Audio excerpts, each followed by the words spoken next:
Ahojte, v tomto videu sa ide viazať muška Gold Black alebo zlato-čierna muška. Z veračiku mám upnutú 12 háčik a začneme tým, že si naň upneme viazaciu niť.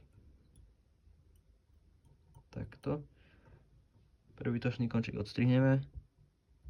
Tak.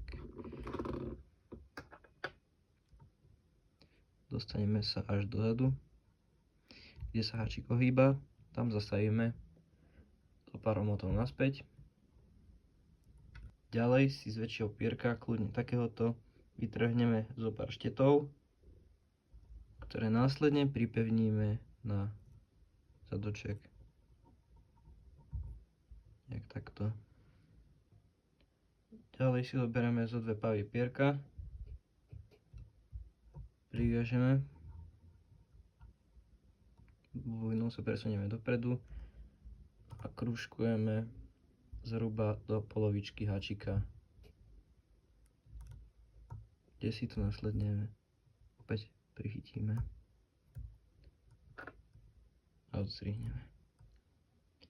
Ďalej si zoberieme zlatú lametku, prichytíme ju o polku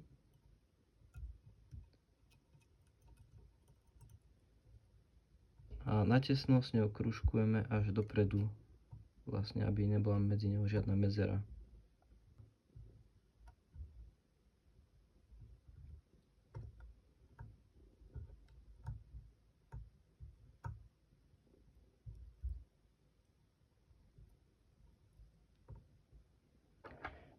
Prebytočný koniec si odstrihneme. Malé pierko, buď z kohúta alebo zo sliepky, chytíme za špičku, ostatok potiahneme dozadu, špičku prichytíme a kostronku prichytíme do štipca. Ďalej budeme krúžkovať smerom dopredu a celý čas ako krúžkujeme začesávame štety dozadu, aby mali ten správny tvar.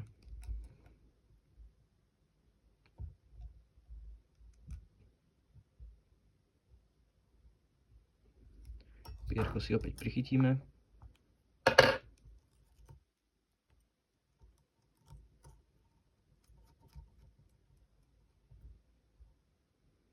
Prebytočný koniec zostrihneme. Tak, začešeme dozadu.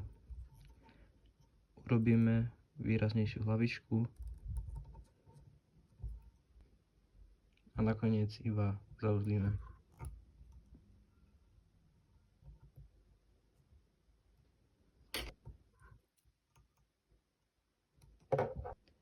Ďalej je na vás, či budete lakovať alebo nie, ale ak áno, tak si malú kvapku nanesiete na špičku hlavičky a necháte zaschnúť.